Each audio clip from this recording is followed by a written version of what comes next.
In September of 1695, a ship was sailing through the Red Sea. On board was enough gold and silver to fund a European navy for 10 years. There were pilgrims returning from Mecca. There were noblewomen traveling with their jewels and their servants. The captain wasn't worried. He had 45 guns. He had 500 soldiers. In 30 years of sailing these waters, nothing had ever threatened a Mughal ship. He had never heard of Henry Every.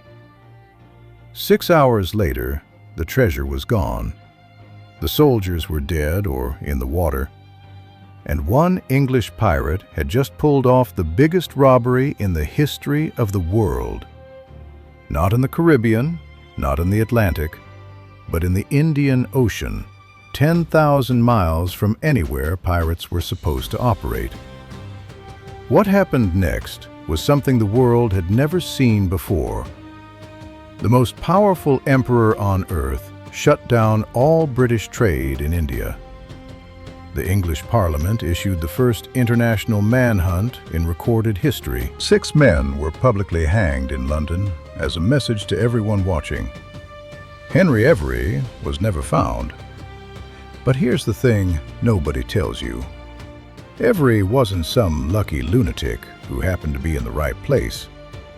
He was part of something enormous, a migration of piracy from the Caribbean to the Indian Ocean that had been building for years and that would reshape the entire world economy for the next 3 decades. These pirates robbed emperors. They built their own country on an island off the coast of Africa. They ran a criminal trading network so sophisticated that respected merchants in New York and Boston were quietly investing in it. The pirates you learned about in school, the Caribbean ones, they were small time compared to this. The story doesn't actually start with pirates. It starts with a war. The 9 Years' War ended in 1697, and when it ended, thousands of trained sailors, gunners, and fighters suddenly had no jobs, no income, and no loyalty to the governments that had used them and thrown them away. The Caribbean had already been picked over for decades. The Spanish treasure ships were now traveling in well-protected convoys. The easy money was gone. And then someone looked at a map. The Mughal Empire, the empire that controlled India, was responsible for roughly 1/3 of everything the entire world produced. Its trade routes through the Indian Ocean and the Red Sea moved more wealth in a single year than the entire Caribbean had ever generated. The ships were massive, the cargoes were staggering, and the protection? Almost nothing. At least nothing that could stop a determined European crew with guns. The Mughals had never needed a navy. They ruled a land empire.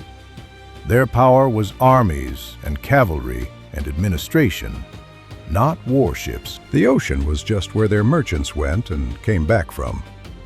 To a broke English privateer sitting in a tavern in Jamaica in 1692, that looked a lot like an open door. The first man to walk through it wasn't Henry Every. It was a privateer from Rhode Island named Thomas Tew. In 1693, Tew sailed around the bottom of Africa, crossed the Indian Ocean, and attacked a Mughal merchant ship. The engagement lasted less than 30 minutes. The ship surrendered almost immediately. Its crew had simply never encountered the concept of being boarded at gunpoint by Europeans in the middle of the ocean. Tew sailed home to Newport with more money than his crew had ever seen in their lives. And then he told people about it. He should not have done that. Sailors talk. They have always talked. In every waterfront bar from Virginia to London, men who had spent years watching their officers pocket prize money while common sailors got almost nothing were suddenly hearing the same story over and over. A regular crew, one ship, 30 minutes, More money than 5 lifetimes of honest work. The story spread fast, the way any story spreads among people with nothing to lose and everything to gain. Within 2 years, captains in Jamaica and Bermuda were quietly stocking their ships for very long voyages. Merchants in New York were asking careful questions about what Indian cargo might be worth on the open market. The biggest pirate operation in history was assembling itself, piece by piece, long before anyone in London or India noticed something had changed. 2 went back in 1695, this time sailing alongside Henry Every. He didn't make it home. A cannonball, according to one account. Every did make it home. Every made it home rich beyond anything either of them had imagined. But before we get to what Every actually did, let's talk about what it meant. The convoy he attacked wasn't just a trading fleet. The flagship was called the Ganj-i-Sawai, which roughly translates to exceeding treasure. It was owned personally by the Mughal Emperor Aurangzeb. It was the largest ship in the Indian Ocean. It had 80 cannons, and the people on board weren't ordinary merchants. Many of them were pilgrims who had just completed the Hajj, the sacred journey to Mecca. In the Islamic world, attacking returning pilgrims was one of the worst things imaginable. One of the women on board was connected to the Mughal imperial family. When Every's 6 ships attacked on September 7, 1695, they weren't just robbing a ship. From Aurangzeb's perspective, they were attacking the emperor himself. They were attacking people under his personal protection on their way home from the holiest journey in Islam. Aurangzeb's response was immediate and total. He shut down every single English trading post in his empire.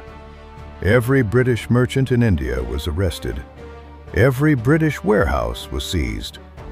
The East India Company, which was making enormous amounts of money for English investors, went completely dark overnight.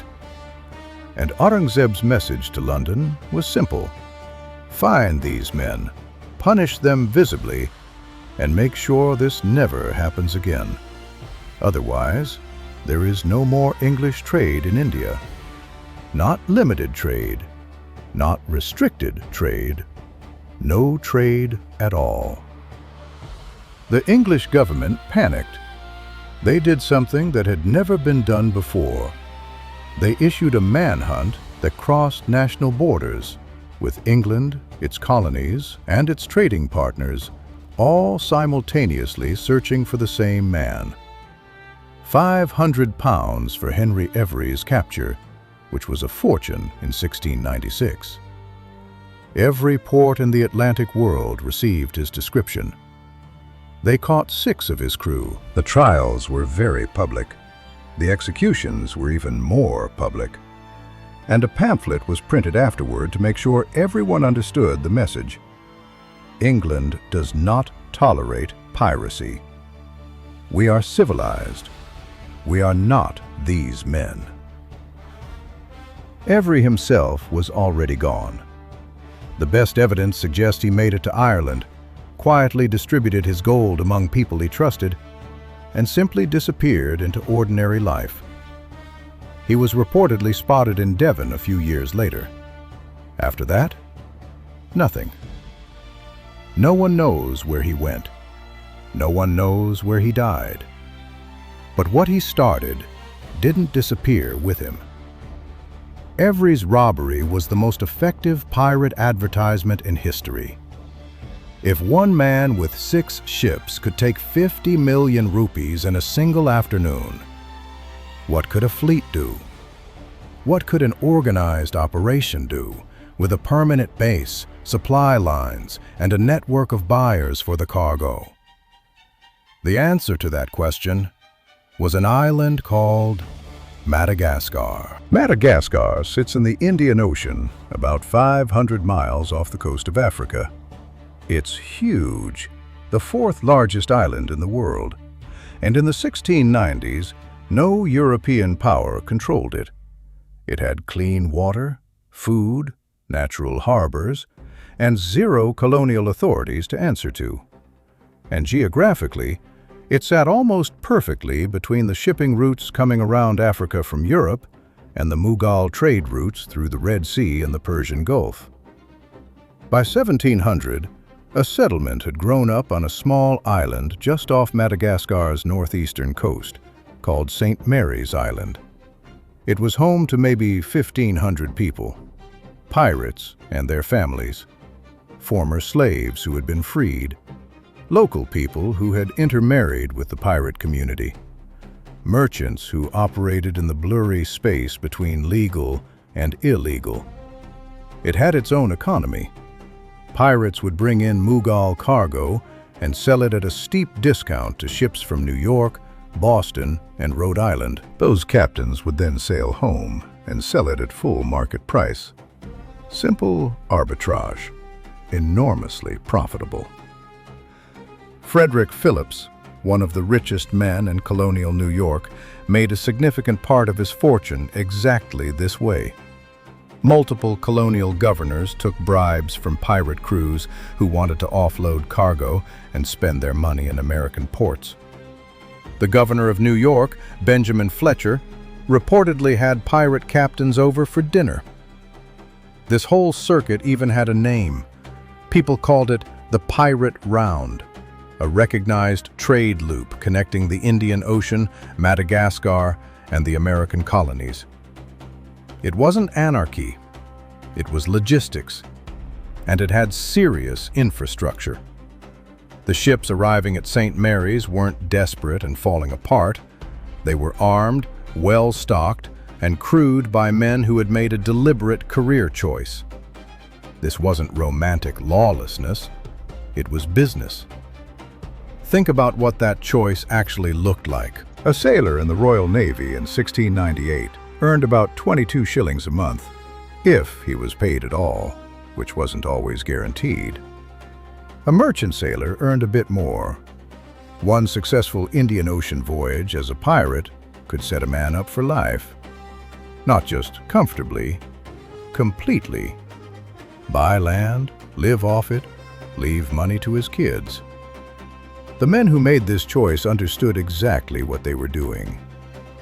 The man who built the infrastructure that made it all possible was named Adam Baldridge. He'd arrived at St. Mary's Island in 1690 after killing someone in a dispute in the Caribbean and needing to be somewhere very far away for a while. Baldridge wasn't much of a pirate himself. What he was, remarkably well, was a businessman. He set up a trading post. He made allies among the local Malagasy chiefs. He supplied incoming pirate ships with food, water, ammunition, and, crucially, intelligence about which Mughal convoys were currently at sea and where. He took a percentage of everything. By the late 1690s, his operation was supplying crews who had collectively taken more wealth out of the Indian Ocean than every Caribbean pirate combined over the previous 50 years. He eventually had to run when his local allies turned on him. He'd sold some of them into slavery, which destroyed the trust he'd spent years building. But the settlement kept going without him. The system kept going without him. Because by that point, it had become something bigger than any one man. People started calling it a republic.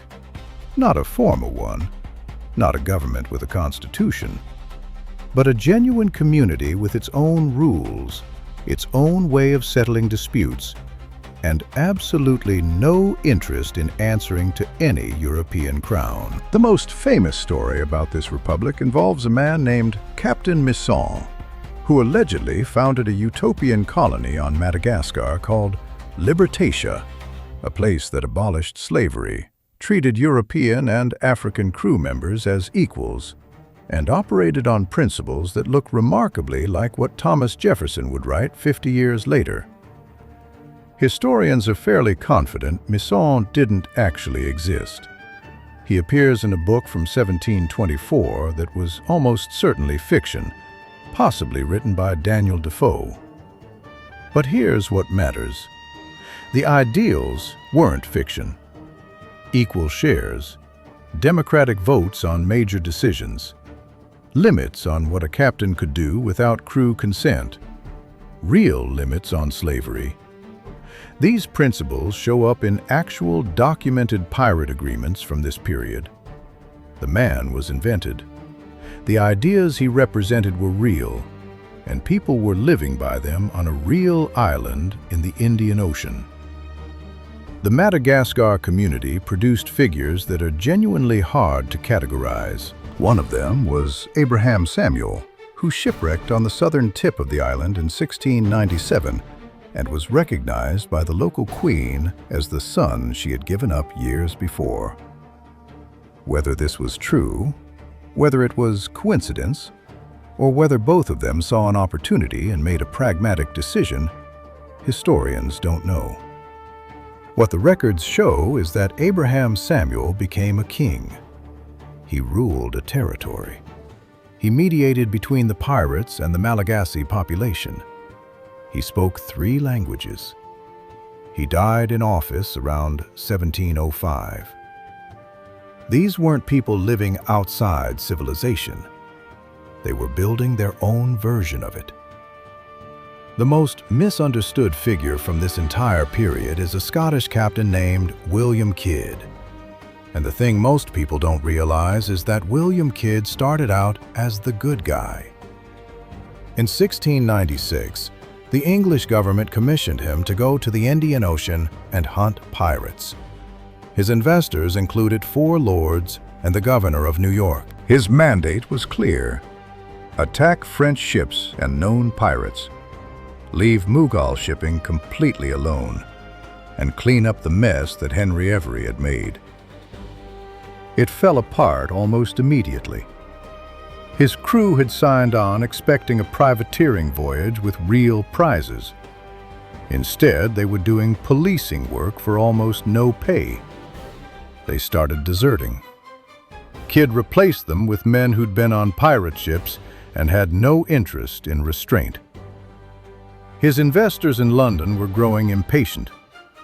By 1697, he was in the Indian Ocean with a crew that wanted plunder and backers who wanted results. In January 1698, he seized a ship called the Quiddah Merchant. It was sailing under a French pass, which by any reasonable reading of his commission made it a legal prize. But the cargo turned out to be partly owned by one of Aurangzeb's ministers. He had done the exact thing he was sent to prevent. His investors in London, who stood to lose much more from Mughal anger than from Kidd's death, quietly walked away from him. When Kidd sailed back to the American colonies, hoping to negotiate a pardon, there was no one willing to help. He was arrested in Boston in 1699, sent to London, tried in a proceeding that most historians now describe as a setup. The French passes that would have proven his seizure was legal disappeared between his arrest and his trial. No one has ever been able to explain that satisfactorily. He was convicted, hanged at Execution Dock in London in May 1701. Then they put his body in a cage over the Thames for 3 years, so every ship entering or leaving London would see it. That wasn't a message to pirates. Pirates had already made their peace with dying. That was a message to the investors, the governors, the merchants, everyone in the respectable world who had been quietly profiting from Madagascar for the past decade. The message was, the arrangement is over.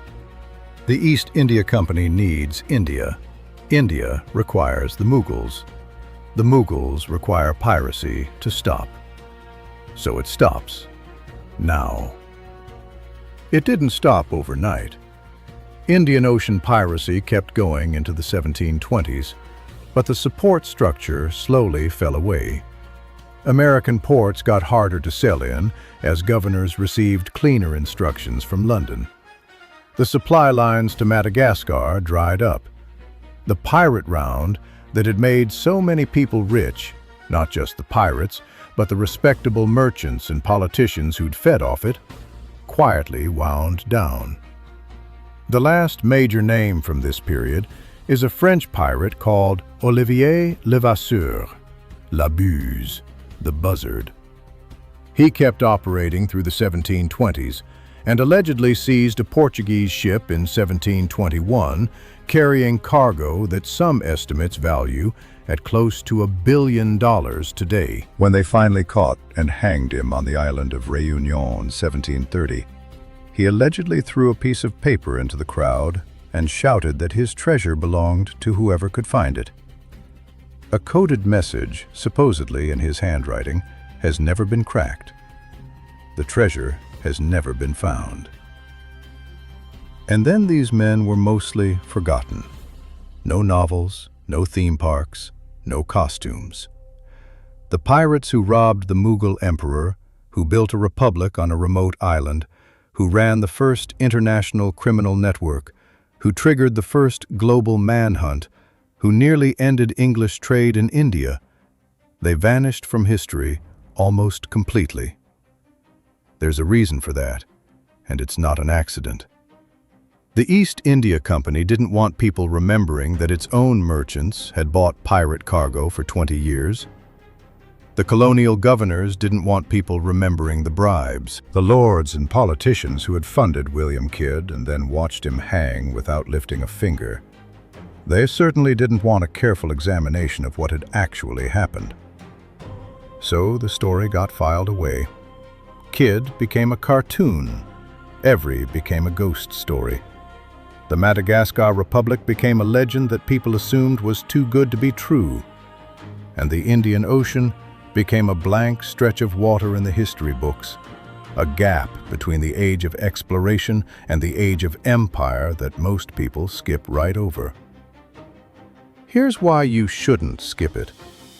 The Caribbean pirates, Blackbeard, Bartholomew Roberts, all of them, were operating on a much smaller scale than what was happening in the Indian Ocean. The Red Sea moved more wealth in a single year than the entire Caribbean. Henry Every's robbery alone had bigger geopolitical consequences than anything Blackbeard ever did. The Mughal Emperor's Fury directly forced England to start cracking down on piracy everywhere, which is a significant reason the golden age of piracy ended when it did. And the Madagascar Republic, imperfect, violent, full of contradictions, was still something real and unusual. A community that had chosen to be outside every empire and every colonial structure, building its own rules in a place where no European government could reach it. It didn't last. These things never last. But for almost 30 years at the turn of the 18th century, it existed. Off the northeastern coast of Madagascar, there's a small island today where tourists stay in guest houses and watch fishing boats come in at sunset. And on that island, there are graves. Graves of men whose names are mostly gone, who sailed 10,000 miles to a place they'd never seen, who robbed emperors and tried to build something on their own terms, and who died there in the Indian Ocean, as far from home as it was possible to get. The ocean kept their secret for 3 centuries. We're only beginning to figure out how big that secret actually was. Archives are still being searched. Wrecks are still being found off the Madagascar coast. Every one of them adds something to a story that the powerful people of the 18th century worked very hard to bury. Henry Every robbed an emperor. Adam Baldridge built a republic. William Kidd was sacrificed to protect the people who sent him. And none of their names are as famous as Blackbeard. That tells you something. Not about the pirates, about who decides which stories get told.